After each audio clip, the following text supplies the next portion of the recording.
আমি সবাইকে অনুরোধ করব বাংলাদেশের যে আপনারা সরকারকে বয়কট করেন, পাবলিকলি বয়কট করেন। 30 লক্ষ লোক এই আওয়ামী লীগ আমাদের ফকির হয়েছে মাননীয় স্পিকার। আমরা নতুন প্রজন্ম দেখতে চাই মাননীয় স্পিকার, গাধাকে দিয়ে ঘোড়ার রেস দৌড়ানো হচ্ছে।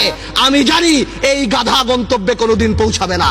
30 থেকে 40 হাজার কোটি টাকা বিদেশে চলে গেছে মাননীয় স্পিকার।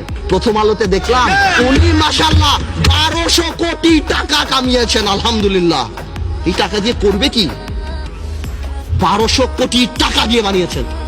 এই সমন্বয়হীনতার অভাব, বারবার যে কোনো কাজে ডিউ ডিলিজেন্স ছাড়া বিরোধী দলের উপরে আঙ্গুল উঠিয়ে দেওয়া, আর শুধুমাত্র বলা এখানে করাপশন, এখানে করাপশন। যে সরকার আমাদের টেলিফোন যদি ট্যাপ করা হয়, আমরা জানতে চাই সেই দরবেশা, সেই মুরিদদের টেলিফোন কেন ট্যাপ করা হয় না?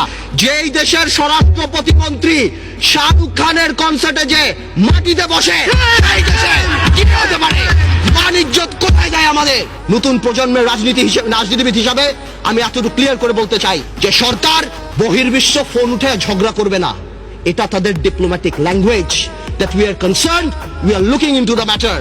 আপনি কল্পনা করতে পারেন মাননীয় স্পিকার, একজন অ্যাটর্নি জেনারেল ওই পদে বহাল থাকে, কিভাবে সে বসে বলে কে নোবেল প্রাইজ পাওয়া উচিত, কে নোবেল প্রাইজ পাওয়া উচিত না। এটা অসম্ভব।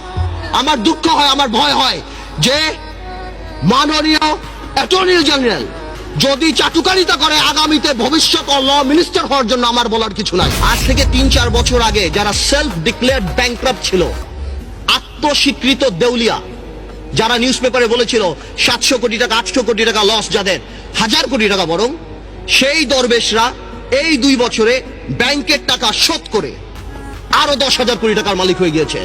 সরকার দলীয় সংসদ যদি মনে করে যে আমাদের 2-1 নাম বলে, হাওয়া ভবনের নাম বলে এগুলি তারা পার পেয়ে যাবে না।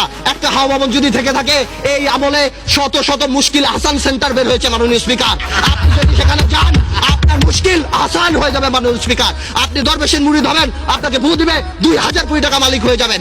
শত শত লোকসানের কোম্পানি, জিএমজির মতো কোম্পানি, ওয়েস্টিনের মতো কোম্পানি আপনি নিয়ে যাবেন 20 কোটি টাকাকে বিলিং ভ্যালুতে বড় করে আপনি শেষ করে দিবেন। আপনি হঠাৎ রাতারাতি 40 কোটি টাকার মালিক হয়ে যাবেন। আপনি জানেন বাংলাদেশে কোনো ব্যবসা বাণিজ্য এখন নেই। এই মুহূর্তে সবাই 2 লাখ টাকা 5 লাখ টাকা ইনভেস্ট করে 5,000 টাকা কামাই করার জন্য চেষ্টা করেছে। এটা কি কোনো অপরাধ? I can very well understand. বিজনেসে লস হবে, লাভ হবে, কিন্তু ডাক দিয়ে তো আপনি ধোকা দিতে পারেন না। বারবার ডেকে এনে শেয়ার মার্কেটে ইনভেস্ট করিয়ে তাদেরকে রাস্তায় ফেলে দেওয়া হচ্ছে। 30 লক্ষ লোক যদি স্বাধীনতা যুদ্ধে মারা যায় মাননীয় স্পিকার, তাহলে 30 লক্ষ লোক এই আওয়ামী লীগ আমাদের ফকির হয়েছে মাননীয় স্পিকার। আমি শঙ্কিত যে বাংলাদেশের জুডিশিয়ারি কোন দিকে যাচ্ছে মাননীয় স্পিকার। ডক্টর ইউনূসকে নিয়ে কিছু কথা না বললেই নয়। Doctor Yunus, I can very well understand 65 বা 70 ইয়ার্স ওল্ড, বাট 80 বছরের রাষ্ট্রপতি যদি এত বড় বক্তব্য লিখতে পারে, 75 বা 70 বছরের ডক্টর ইউনূস আমি মনে করি গ্রামীণ ব্যাংকের এমডি পদে ভালোভাবেই থাকতে পারত। মাননীয় স্পিকার, ডক্টর ইউনূস বাংলাদেশের সম্পদ না পৃথিবীর সম্পদ। আমি দেখেছি আমাদের মাননীয় পররাষ্ট্রমন্ত্রী বলেছেন this will not effect our relationship, বহির্বিশ্বের সাথে আমাদের সম্পর্কে। ঠিক তার পরের দিনই জন কেরি বলেছেন উই আর কনসার্নড। 23 জন কংগ্রেসম্যান বলেছেন উই আর কনসার্ন। বহির্বিশ্ব ফোন উঠে ঝগড়া করবে না। এটা তাদের diplomatic language. That we are concern, we are looking into the matter. Doctor Yunus আমাদের মতো না।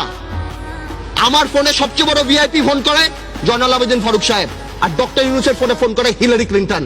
মনে রাখতে হবে সে কোথায় উঠে গিয়েছেন। ডক্টর ইউনূসের এই ব্যাপারটা অ্যামিকেবলি সেটেল করা যেত। I have witnessed it. আমি নিজে দেখেছি বিবিসিতে হোয়াইট হাউস স্পোকসম্যান বলছে we are deeply concerned, this is Yunus allergy. ইলেকট্রিসিটিতে নাকি দেশ প্রেগন্যান্ট হয়ে গেছেন। I am not used to this languages, but আমার জবাব দিতে যখন দেখি চানাচুর কোম্পানি, ফার্নিচার কোম্পানি, নাম নিচ্ছি অটোবি, যারা সারা জীবন ফার্নিচার বানিয়েছে, তারা বিদ্যুৎ প্ল্যান পেয়েছে, আমার মনে হয় এই প্রেগন্যান্সি খুব তাড়াতাড়ি মিসক্যারেজ হয়ে যাবে এবং এই দেশে বিদ্যুৎ আসবে না। আমরা চাই, আমরা দেখতে চাই যাতে বিদ্যুৎ আসুক। আমি যদি দেখি গাধাকে দিয়ে ঘোড়ার রেস দৌড়ানো হচ্ছে, আমি জানি এই গাধা গন্তব্যে কোনোদিন পৌঁছাবে না।